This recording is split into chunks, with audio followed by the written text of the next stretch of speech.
Passport জালিয়াতি মামলায় আরও একজনকে পুলিশ গ্রেফতার করেছে। বারাসাতের বাসিন্দা সমরেশ বিশ্বাস, তাঁর ছেলে রিপন বিশ্বাস যাদবপুর বিশ্ববিদ্যালয়ের ছাত্র ও ঢাকুরিয়া ডাকঘরের অস্থায়ী কর্মী, দক্ষিণ 24 পরগনা কোস্টাল থানা এলাকার বাসিন্দা দীপক মণ্ডল, বসিরহাট পোস্ট অফিসের data entry operator Taraknath Sen এবং বেহালার পর্ণশ্রী ডিটিপি কর্মী দীপঙ্কর দাসের পর এবার গ্রেফতার মোক্তার আলম। গ্রেফতারির সংখ্যা বেড়ে হল 6। ধৃতের বাড়ি উত্তর 24 পরগনার দত্তপুকুরে। আর এই নিয়ে পাসপোর্ট জালিয়াতিতে গ্রেফতারির সংখ্যা বাড়ছে। স্থানীয়রা বলছেন মোক্তার আলমকে তারা কিন্তু চিনতেন আশরাফুল নাম। এর আগে ছিল আশাফুল নামে, আশাফুল তো আধার কার্ড পাসপোর্ট এইসব অনলাইনে কাজ করতো, এলাকায় থাকতো। শুনে তো এখন আমরা আতঙ্কে আছি।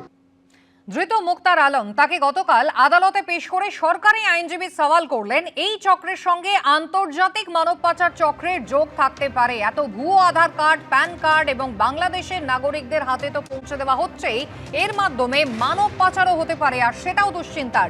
বিভিন্ন মহলে প্রশ্ন উঠছে, এতদিন ধরে এই চক্র কিভাবে চলছিল, প্রশাসন কি করছে?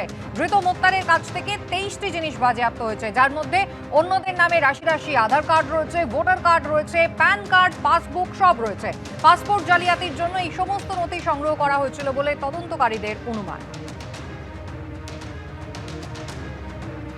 আমি সমীরদার কাছে এই জায়গায় আসবো। সমীরদা, একদম ছবিটা কোথাও আমার বারবার মনে করিয়ে দিচ্ছিল, ঠিক যখন শিক্ষা নিয়োগ দুর্নীতি, পুর নিয়োগ দুর্নীতির তদন্ত চলছিল, সেই অয়নশীলের বাড়ি থেকে ফাঁকা ওএমআর শিট পাওয়া গিয়েছিল, ক্যান্ডিডেট লিস্ট, সেই মানিক ভট্টাচার্য থেকে শুরু করে একাধিক জনের বাড়ি থেকে বড় বড় ক্যান্ডিডেট লিস্ট পাওয়া গিয়েছিল। এবার আপনি দেখুন যাকে গ্রেফতার করা হচ্ছে। আমি সমীর চট্টোপাধ্যায়ের কাছে এখানে আসবো।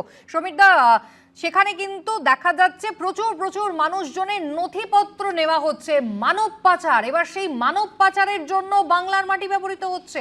প্রশাসন, পুলিশ নজরদারি। আপনারা নিশ্চয়ই কিছুদিন আগে আপনি যেগুলো বললেন, ট্যাব কেলেঙ্কারি একটা ঘটনা ঘটেছিল, সেখানে কিন্তু রাজ্য পুলিশের পারফরমেন্স আপনি দেখেছেন। যে যেখানে করেছে তাদেরকে কিন্তু তারা অ্যারেস্ট করে নিয়েছে। রাজ্য পুলিশ এই যে আজকে বলছেন পাসপোর্ট বা ভোটার কার্ড, আধার কার্ড, এগুলো কিন্তু রাজ্যের এখতিয়ারে নয়। যে এজেন্সিগুলোকে সেন্ট্রাল কাজে লাগিয়ে করে, তাদের মধ্যে যদি সোর্সের ভিতরে ভূত থাকে, তার দায় কার? এই যে আপনি বলছেন জঙ্গি আসছে পাকিস্তান, বাংলাদেশ, মায়ানমার, শ্রীলঙ্কা, নেপাল, এইগুলো বর্ডার কে দেখে? এটা রাজ্যের ব্যাপার নয়। তবে হ্যাঁ, যেহেতু বর্ডার এলাকা, আমাদের কর্নেল সাহেব বললেন, আমি আপনার সঙ্গে একমত সমীরদা।